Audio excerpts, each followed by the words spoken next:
সরকারি চাকরিতে আবেদনের ন্যূনতম বয়স সীমা ৩৫ বছর করার দাবিতে আন্দোলনে নেমেছেন চাকরি প্রত্যাশীরা। এ সময় শাহবাগ অবরোধ করে তারা, যাতে যান চলাচল বন্ধ হয়ে যায় ব্যস্ত সড়কে। দাবি মেনে প্রজ্ঞাপন না দেয়া পর্যন্ত আন্দোলন চালিয়ে যাওয়ার ঘোষণা তাদের। আর এদিকে বিশ্লেষকরা বলছেন, এই দাবি বিবেচনায় নেওয়া উচিত সরকারের। একই সাথে সরকারি চাকরিতে কেন এত আগ্রহ তা নিরূপণ করার পরামর্শ তাদের। সরকারি চাকরিতে আবেদনের বয়সসীমা ৩৫ করার দাবিতে আন্দোলনরতদের পূর্ব নির্ধারিত মহাসমাবেশ ছিল জাতীয় জাদুঘরের সামনে। তবে দুপুর নাগাদ হঠাৎই শাহবাগ অবরোধ করে তারা, এতে বন্ধ হয়ে যায় যান চলাচল। পুলিশ বাধা দেওয়ার চেষ্টা করলেও পিছু হটে। এ সময় আন্দোলনকারীদের স্লোগানে প্রকম্পিত হয় পুরো এলাকা। আন্দোলনকারীদের প্রত্যাশা, গণ অভ্যুত্থানের মধ্য দিয়ে আসা অন্তর্বর্তীকালীন সরকার তাদের দীর্ঘদিনের দাবি মেনে নেবে।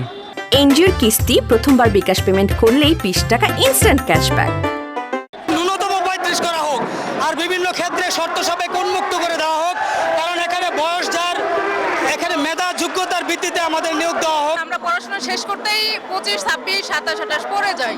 তারপরে চাকরির একটা প্রিপারেশনের সময় থাকে, যেটা হচ্ছে আমরা ন্যূনতম সময়টা পাই না। যেহেতু ছাত্র সমাজ এখন দেশ চালাচ্ছে, আমি আশাবাদী যে ছাত্র সমাজ হয়ে তারা আমাদের ছাত্র সমাজের পক্ষেই থাকবে। আন্দোলনকারীদের দাবিকে যৌক্তিক হিসেবে দেখছেন সাবেক সচিব। তবে সরকারি চাকরিতে এত আগ্রহের কারণ চিহ্নিতের দাবি তার। অনেকেই অনেকভাবে চাকরিতে আবেদন করতে পারেনি, বয়স চলে গেছে, তাদেরকে একটা সুযোগ দেওয়া উচিত।